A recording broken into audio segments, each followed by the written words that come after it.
because at the end of the day, that motorcycle, that's for my son. And I'll tell you right now, you don't ever give up on your kids.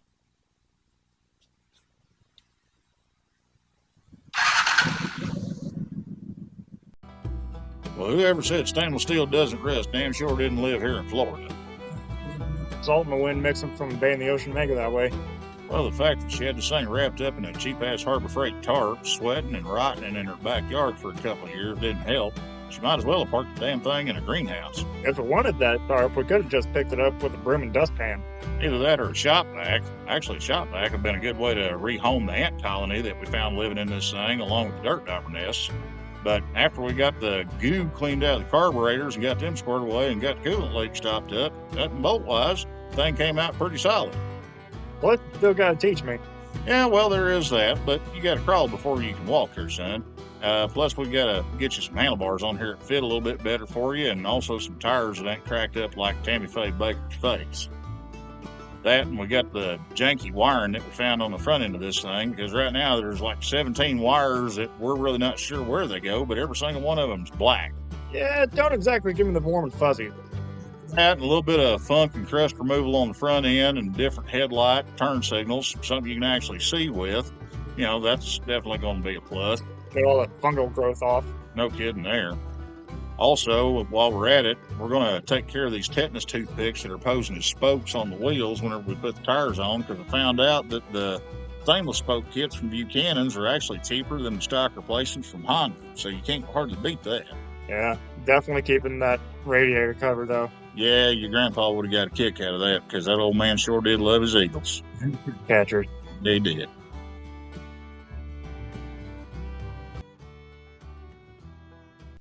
All right, welcome back to another episode of Ramblin' Park. We're on episode, was it 3.0 with your bike? Something like that. Yeah, it's episode 3.0 with Squidboy here. Anyway, we were getting set up to do the gas tank on his bike tonight, and we ran into a problem. Actually, a couple of problems. First off, usually whenever I'm doing gas tanks, I leave the old petcocks in the bottom of them just to plug up the hole. Well, tried that. Old petcock was leaking, but not where you think of. Where they typically leak is they'll leak past the little cloverleaf seal on the inside of them, and they'll just dribble out of the nipple where you put your gas line on. And that wasn't where it was leaking at. It was leaking out of the main body where the two halves of the petcock are riveted together, because Honda going to Honda, and they can't use screws, so they got to rivet that crap together to where you can't technically get in there to rebuild them. So we got a way around that, and then we ran into problem 2.0. And that one has been daunting at best, but I think we got a fix for it. So I'm going to pull you guys in a little closer and show you what the problem is and how we're going to, knock on wood, cross your fingers, hopefully we're going to fix this damn thing to where we can get electrolytic solution in this thing, get the rust boiled out of it. That way I can show you guys how that all happens, and hopefully we can get his gas tank cleared out to where we can get it coated. See, here's the problem that we have. Old bike shit here. We started putting water in this thing after we plugged up where the petcock bolts in, and we noticed we had a little drip of water coming out of it. Come to find out, if you look right here, my original piss poor attempt at a bush fix for this thing, I cut an O-ring and I stuck it up in this little bit of rust out hole because it was running pretty much a straight stream out of this thing. Well, it sounded good in theory, but it ain't gonna cut the mustard. We're going to go with option 2 here. We got this tank full of water and baking soda, which is basically our electrolytic solution that we're using. But we're going to do away with the sacrificial O-ring for the time being. That was gross. It looked like somebody pulling out a bot fly. Yeah. That gives me the heebies thinking about that shit. Now that we've got that cleared off and we've got our hole open and exposed, son, you want to grab that tank and hold it for me? I got it. All right, there. Rubbing alcohol. Yep, that's what we need. Not drinking alcohol, rubbing alcohol. Although drinking alcohol is a strong option right now at this point. But my fallback plan here, if you will, take a little bit of rubbing alcohol, put it on a rag, get this clean, get this dry, as best we can. The main thing is we need it dry. That way something sticky can stick to it. And then we're going to use this little piece of two-sided adhesive foam that I just happen to have in my junk drawer. Because if you look real close, you notice how the face of that looks shiny? That's because the backer on that foam where the adhesive is, it's got a layer of plastic that helps bond it to the foam. So hopefully that'll give us enough sealing area and enough surface area to where it'll seal our hole up. And then just for good measure, we're going to bootstrap it with a little bit of tape to kind of help hold it in place, because whenever we set that tank back down, there is actually going to be a little bit of water pressure pushing against it. Think of this as the support group.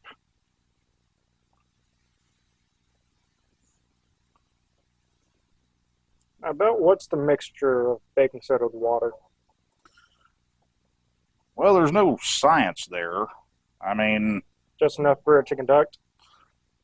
Usually what I do whenever I'm mixing this stuff up, and I've explained this stuff to you guys in the past, but just to kind of touch on it again, what I do is usually I'll put a cup of baking soda in a gallon of hot water, shake vigorously so it dilutes into a solution, pour it in the gas tank, and then fill the gas tank the rest of the way up with just straight water.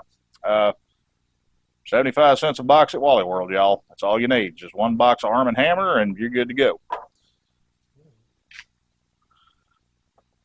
So we got that. Let's go ahead and put a little more tape on the top side of it, just for good measure, just to say that we did, and just to hopefully increase our odds of success here. Keyword hopefully. Hopefully.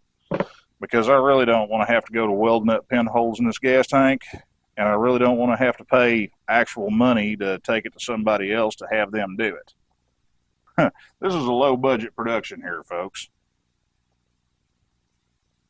It can't be any worse than having holes in your main ballast tanks. Right? For you non-submarine types out there, that's bad. Like, bad. All right, moment of truth.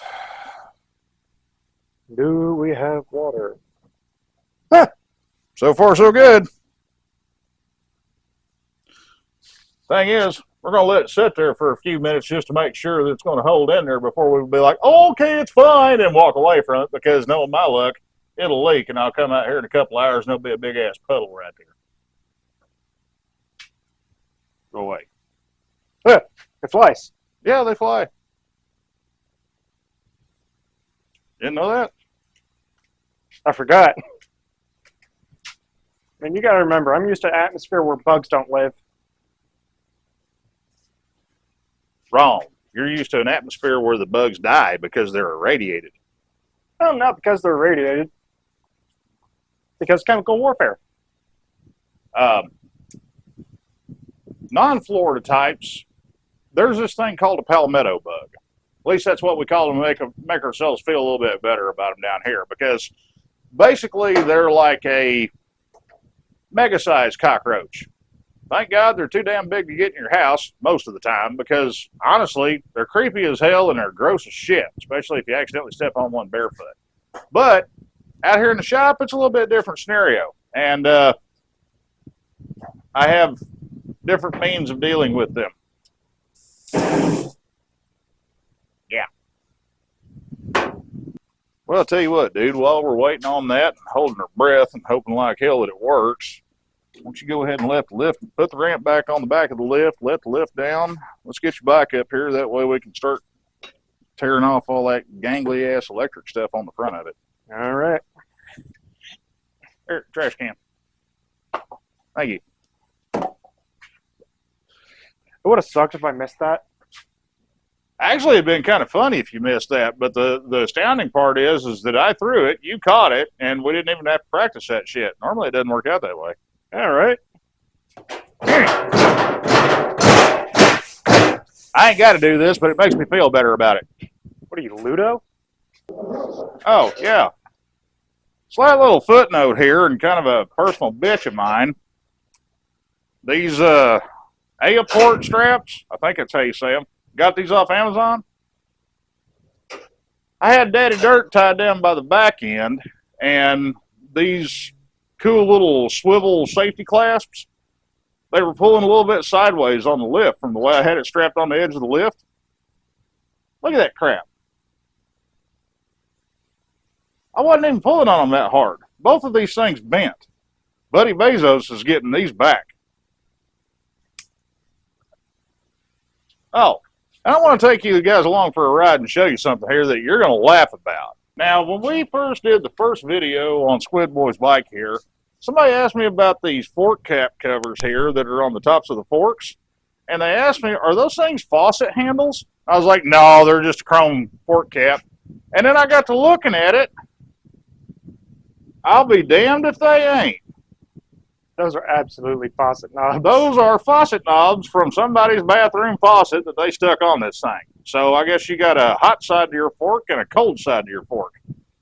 While we're waiting on the moment of truth to see if our temporary bush fix on the gas tank over there is going to fit, hold to where we can, start throwing some juice through it and getting the rust out of it, we'll circle back to that here in a little bit.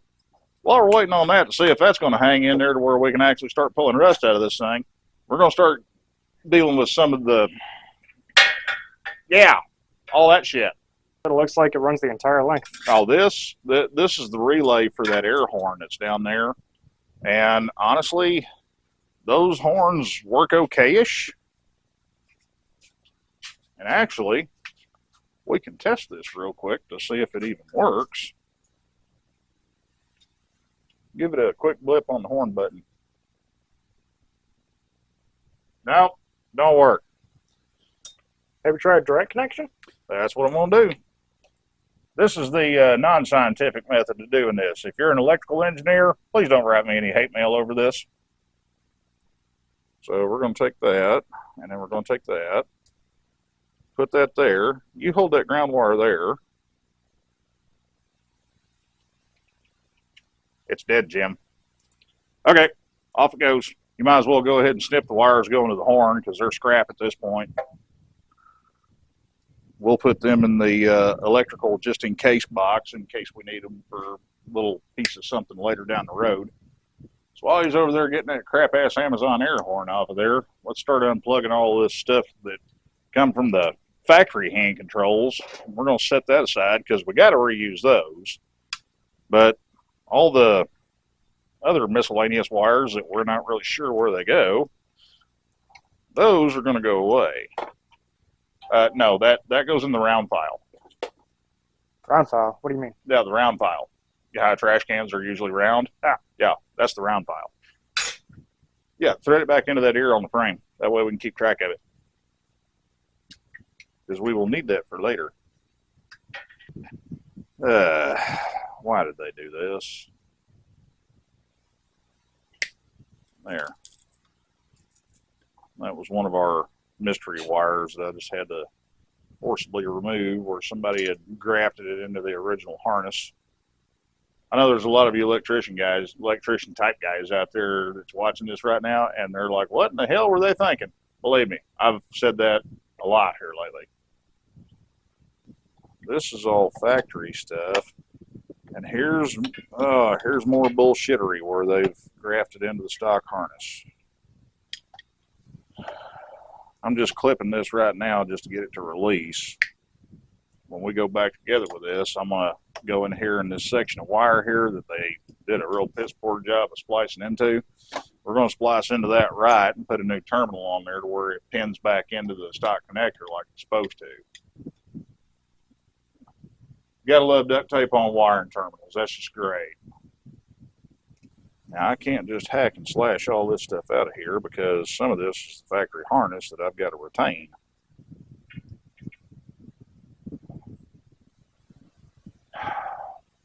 Duct tape is not electrical tape. I said what I said. Did you see this? No. Hang on. Duct tape, duct tape, duct tape, duct tape, duct tape. That just leaves residue that's hard as fuck to get rid of. Well, usually it does, but the thing is, this is one time where we've got, age and the environment working in our favor, actually, because it basically fossilized the duct tape where it's just crumbling away into dust. That's a fair point. Well, so far, I haven't even found any sticky goo from it.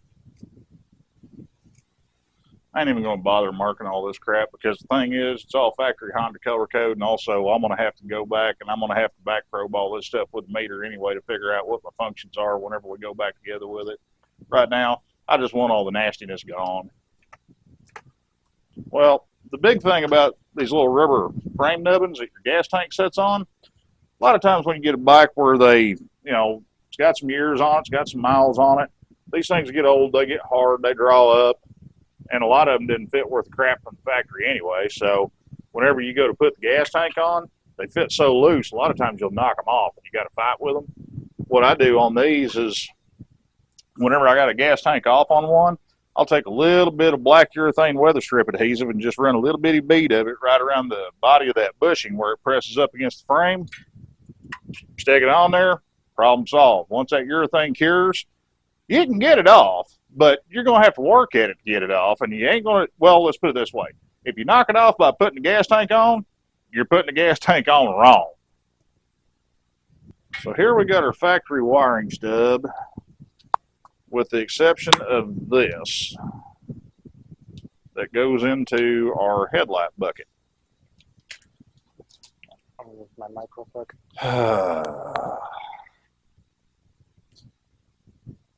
Not sure why I'm disappointed. Not sure why I was expecting better, but here's where we are. That right there. Non-weatherproof butt connectors wrapped up inside of the split loom, where they cut the freaking headlight plug off of the main chassis harness. Beautiful. We got into a whole lot of bullshittery on this bike, I ain't gonna lie, but we got some ideas for some cool upgrades for this thing. I think it'll look pretty slick by the time we get it all said and done, and it's gonna look damn good on his scooter whenever we get it put back together. A little something special for the boy. So in the meantime, here's how we deal with other people's hack-ass electric shit. Yep. Gone. Gone. So all of that crap's free and clear. And believe it or not, all this stuff used to be inside the factory headlight bucket. Since they put this Harley wannabe headlight on here, obviously they didn't want to drill a big enough hole to pull that wire up through there, so they decided they were just going to cram it here in the frame neck. Yay. I love picking up the pieces after somebody else has committed electrical butchery. That bracket that holds, well, that whole bracket, all of it, every last bit of it, that's all got to come off. All Everything right. will come off along with it. Just in the sake of cover our ass here, don't tell the wife unit I stole the bath towel. Now the other issue is the cables. Oh, that's not an issue. Well, since we made a choice for alternative handlebars, we got to make some that's a little shorter, or else these things are going to be flopping around in the breeze and they're just going to look dumb. Also, if you notice, on the Honda throttle cables, where they screw into that housing, one side spins, the other side doesn't. And it's a pain in the ass, because you got to have the throttle housing off of the bike, like completely off, to be able to spin it around to screw that cable in. There you go, just pull it on through. Hey, don't wipe that on your britches. That's why we got shop rags. It's like a puzzle. Kinda. You know the thing with two horseshoes and the ring thingamajig? Yeah, something like that. Your two screws that went into that housing, Go ahead, reinsert them. put them back in there. That way you can keep track of them. Because we're going to clean those switch cases up a little bit before we put all this back together, because they're gross. All right. Besides, with the way the rest of this thing's shaping up, we're going to have to do some polishing there, or else it's going to stick out like a dick in a whorehouse. Yep, we're going to need that. Scratch that. No, we're going to need that because what we're going to do is we're going to measure that thing out. We're going to make a new one. We have the technology.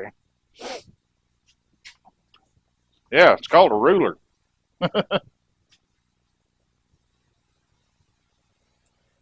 Oh, we're just going to mill it up?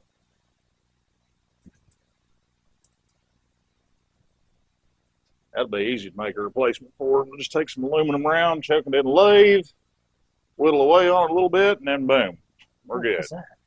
That? Oh. That's a vibration dampener. Huh. That thing's about that long, and it weighs about 5-6 ounces, and it's rubber mounted. And the idea is if you add mass to the ends of the handlebars, it dampens out the vibrations that get transmitted through the handlebars. Because think about it, the handlebars are mounted here; they're held captive by the riser clamps here where they bolt onto the top tree. So you've got this whole length out here. It's going to vibrate around like a tuning fork. They put that lead slug in there to kind of help attenuate that vibration. And when they mount it in rubber like that, it lets it move around slightly to where even though that weight slug is technically vibrating inside the handlebar, it vibrates at a different frequency than the handlebar itself, so it helps cancel out vibrations that get transmitted to your hands. More you know. Put that someplace safe, and we don't need to break any more chunks off of it because we're going to have something to measure off of to where we can remanufacture it. Yeah. Probably one of the best organizational tools known to man. Yeah, it's a zip tie. Do not tell me that that's the only thing that holds that damn bracket on there.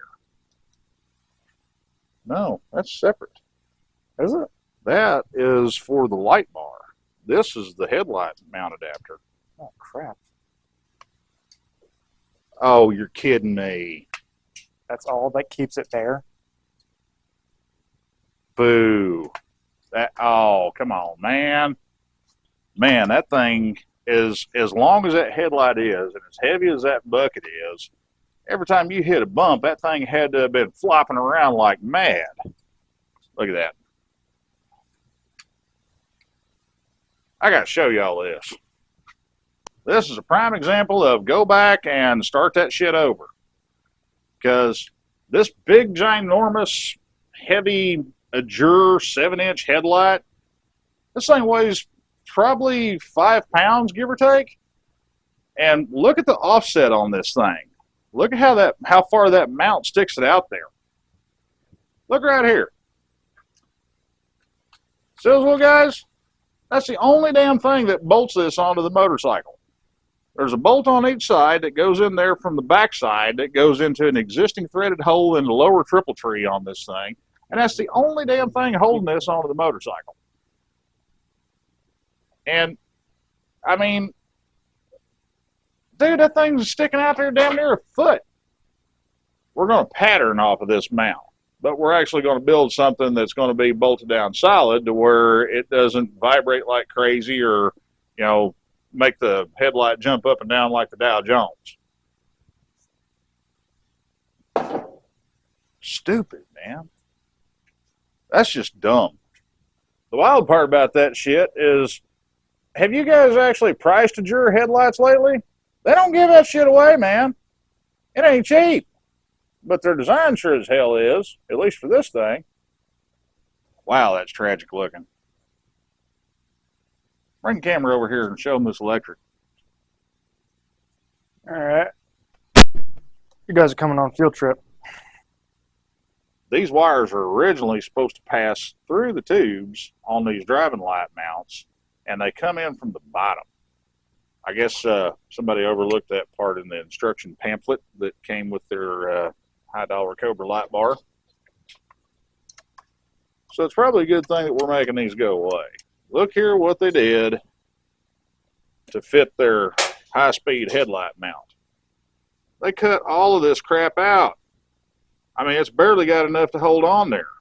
The thing is, if this thing had been on the road for a couple of years, just vibration and bouncing down the road and clobbering potholes, chances are it would have cracked through here and the damn thing would have broke off. But it's custom. Custom don't always mean good. Chrome don't get you home. Are my needle nose pliers over there? Needle nose. No. Oh, wait. Yes, they are. Okay. Usually I keep them in my hip pocket, but I ain't got no pockets. I got your mom's problem right now. I think we're going to be good to go on our tank. All right. You want me to go ahead and dump that water in? No, not yet. We're going to show everybody, walk them through the process on this because didn't really get a good chance to show them a very good view of it whenever we did it on Daddy Dirt over at Josh's place. Also, we got our fancy power supply now. They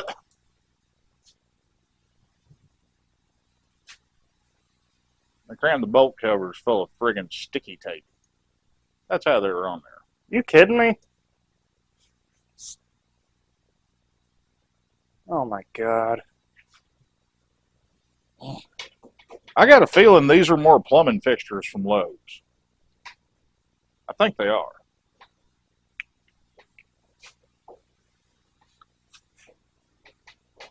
I mean, concerning the hot and cold water nozzles. Yeah, the hot and cold fork covers. Yeah. That's some choice shit right there. Oh, man. Again? More double-sided tape. Kitchen sink faucet. See where the screw's supposed to go? Yeah. Next door neighbor.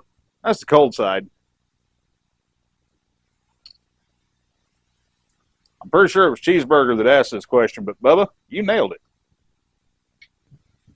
Man, we're just throwing parts away. All right.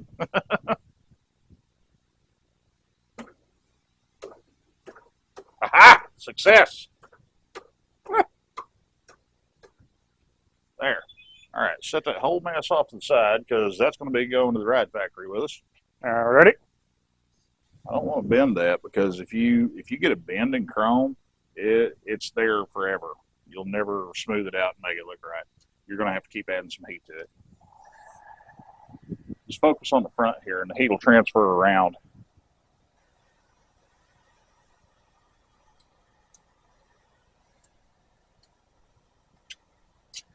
There it is. All right, here's where things get a little sticky on pulling this upper triple tree. You guys need to pay attention on this, all right? Slide that jack in right here, right under the motor. Yep. All right, now jack it up and watch your forks up here. When they quit traveling up, that's when you stop. All right. Now, the reason why you got to put a jack underneath the front of this, we're taking the upper triple tree off. Now, the thing is, yeah, you can give it the heave-ho and you can get that upper tree off of there without taking the weight off the front of the bike, but two things happen. One, you work a hell of a lot harder at it, and two, whenever this upper tree isn't in place, the lower tree is carrying not only the weight, but also the leverage being put on the forks on this bike to where it's trying to twist the forks back this way from the weight of the bike pushing down on it. It ain't worth it. Put a jack underneath it, take the pressure off of it, tree comes off nice and easy. Yeah, I know, it's a crescent wrench. I'm sorry. Adjustable wrench, not made by the Crescent Tool Company. Yeah, we're going to need a little bit of persuasion to get that off there. Hammer time? Hammer time. Hammer time. Neither one of us got the right pants for that. True. There. Okay, I know why they did what they did with the wiring on the headlight here, but man, they could have done a hell of a lot cleaner job of that. Because you can see how far that reaches out there. That's because all this stuff was originally supposed to go inside the headlight bucket on the stock headlight, and that's where it lived at. But they wrapped it around the front of the frame here, doubled it back, and they had it all crammed up inside that frame neck with the little plastic cover on top of it, and of course it was all bulged out, looking like it was pregnant. We have choices to make here, and considering what we're thinking about doing with the headlights on this bike, we may go back to that idea slightly, but we're going to do it a hell of a lot better than what they did. You know what? We ain't going to have to machine nothing on that. How's that? Well, think about it. We're taking out that indicator light for the turn signal. True. And we're moving it onto the tank console. That hole's big enough. Once we pop that light out of there, we're going to have to enlarge that hole just a little bit. But once we enlarge that hole to match with the hole in this chrome beauty cover here, It ain't gonna matter none. wire's going to have plenty of space to pass through without us having to mill a slot in the tree or anything like that. I'm going to call that a win, because the less metal we got to worry about taking out of this top triple tree, the less we got to worry about compromising the integrity of it. Okay, so we got all of our parts off the front end of this thing. We got all the electrical cancer cut out of it, and we can start from where we need to start from and start putting it back together the right way whenever we get our headlights and whatnot in for it. Crossing our fingers here, but it looks like our little temporary patch on the gas tank is going to hold to where we can zap this sucker and we can show you guys how we pull rust out of them. So let's do that. All right, let's see what we can do about getting some juice run through this gas tank to where we can start pulling rust out of it. Now, if you guys will remember, the other night I was showing you my little fancy power supply here that I bought off of Amazon. This is the main reason I bought this thing. Using electrolysis to pull rust out of a gas tank is actually very simple. Now, it was a little more complicated on this one because we had a small matter of a hole rusted in the side of it that we had to patch together before we could get it to hold water enough to where we could cook it. So we got that dealt with for the time being, I hope. But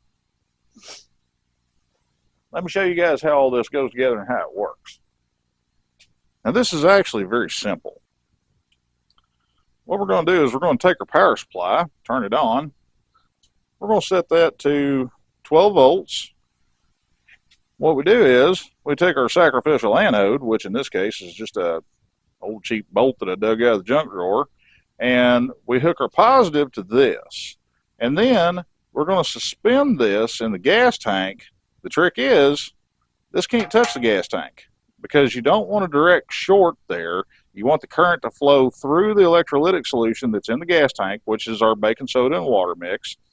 And then that will carry the rust, iron oxide for all the technical nerds out there. That will plate the iron oxide onto our anode here. Now, in order to do that, usually I just keep like a little piece of sheet plastic or something like that. It's got a hole drilled in it. I was looking around, I couldn't find one, and then I had a revelation. What that is a cap from a can of spray paint, and I just cut the sides off of it to where it leaves that part, and it just so happened to where it fits perfect. There, done. It's not touching the sides, but the bolt's going to be sitting in the electrolytic solution, drawing current, pulling rust, doing its job. And as a bonus, this sits on there to where it doesn't really seal up the top of the gas tank, but it does reduce the amount of junk and funk that bubbles up out of there whenever the current starts running through the solution. Now, you want to fill the tank completely up to the top, as full as you can possibly get it. And keep in mind, this stuff is going to bubble out the top just a tiny amount because of the hydrogen gas that's formed from running electricity through water and stripping the hydrogen atoms out of the water. We'll get that full as we can get it. And we're going to need more water. How much more? Water, boy! All Just get about half the jug full. That'll get us good. right. I got the gas tank full enough that it's trying to get rid of excess fuel through the spillover vent, which is located on the bottom. And that's totally fine and it's totally normal because that's its job. But we don't want it to do its job right now. We don't want it to do its job right now because we got to have more water in this thing.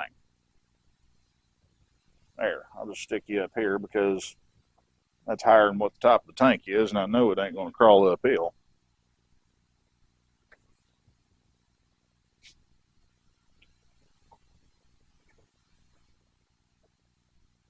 Yep. I can get a little more in there. Sometimes you got to burp them. And by burping them, I mean you got to bump the tank a little bit to let the air bubbles work their way up to the top through that little air brake vent that's at the top of the fill neck. Okay, there. You ain't getting no more water in that thing. So like I was saying, we took our bolt, which is our sacrificial anode, and he's insulated right now. And that just gets suspended hanging in the water like so.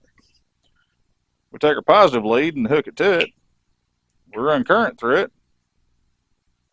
And that's when the magic happens. Actually, let me get you guys a little closer and I can show you all this. Alright. Now if you look, I've got that power supply set for 12 volts and 5 amps. It just blinked off because it's not connected to anything. But I'm not adjusting anything on there. Now watch what happens whenever the bolt makes contact with our electrolytic solution down inside the gas tank.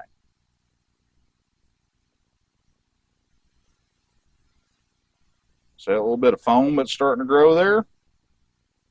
You're making hydrogen because you're stripping it out of the water. And look, down here on our display on our power supply, we're pulling a little over an amp through that thing right now. We're going to hook the little guy to the big guy. Take that, drop that down in there, hook that right like that there. And then he goes swimming. Now, like I said, you don't want your positive to contact the gas tank in any way. So what we're going to do, just to kind of act as a placeholder, we're going to stick a piece of tape on this little guy just to keep him from wandering off.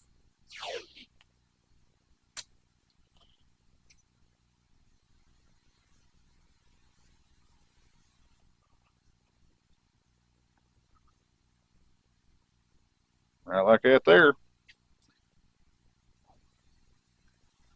And if you look, we're still pulling almost a full amp on that thing. But since we have a adjustable power supply, let's throw some more juice at it.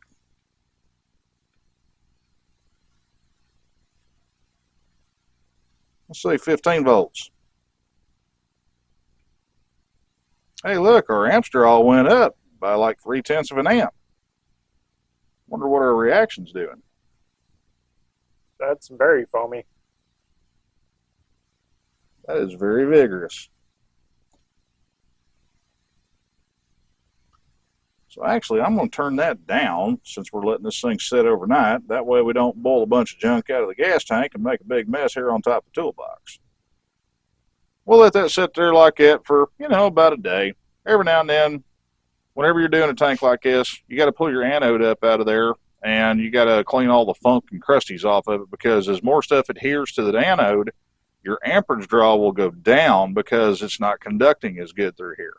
And if you leave that anode in there long enough, when I'm done with this, I'll pull that bolt out and show you, but you'll see where it ate the threads of that bolt off just from the electrolysis process. That's okay. We're not worried about that bolt.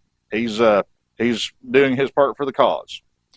Speaking of doing their part for the cause, that's the original battery out of this bike. And it just so happened that it was just the right height where I could prop that tank up to have it nice and level, because you want to have the tank as level as possible when you go to filling it up with your solution, because you want to get all the air out of the tank that is humanly possible. Because if you don't have direct contact between your solution in the tank and the inside of the tank itself, it's not going to pull the rust off of it. So you want to get as much water in there as you possibly can. All right, well, we're just about wrapped up with what we're going to be able to do on this bike tonight, because we got to take some parts with us to work and do some modifying on it, and we got to order some other parts to where we can put everything back together. That, and we got a gas tank over there that we got to babysit for a while, and that way we can get all the rust out, get it neutralized, get it rinsed out. Then we can start putting liner coat in there. That way we can deal with that hole that was rusted in the side of it. I want to borrow your brain just a little bit where I can talk to you about something serious, okay? ForgottenAngelsFlorida.org, okay? That's the website for Forgotten Angels over in Valrico.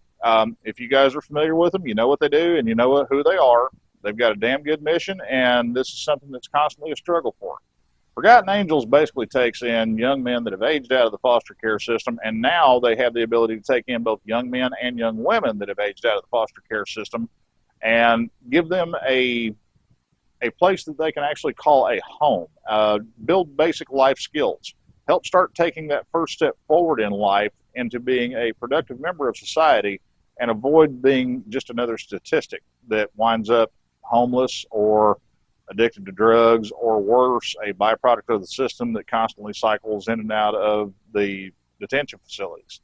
If you go over to ForgottenAngelsFlorida.org, they've got the sign-up form, they have the release waiver, and they also have the payment forms for the Weirdos Campout that's happening the third weekend of October. It's right before Halloween. You know, hey, that's just something we do because, you know, nerd stuff and everything. But we have a damn good time doing it. So, yeah, let's go down the checklist here. Talk about motorcycles. Figure out how in the hell to fix a motorcycle after things didn't go as planned.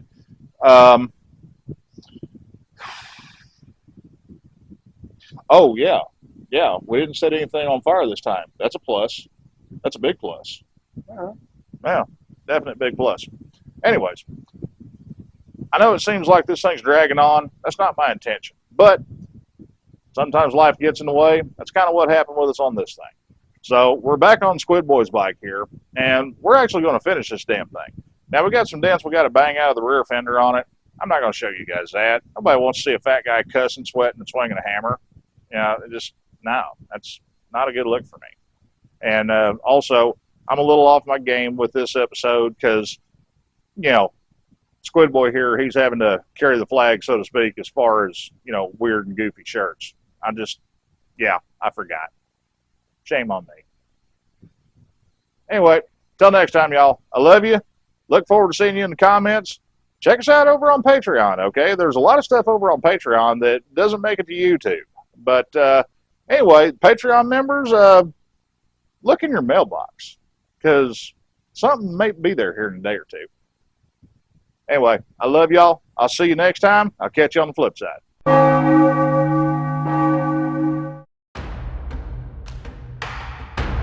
Force will be with you, always.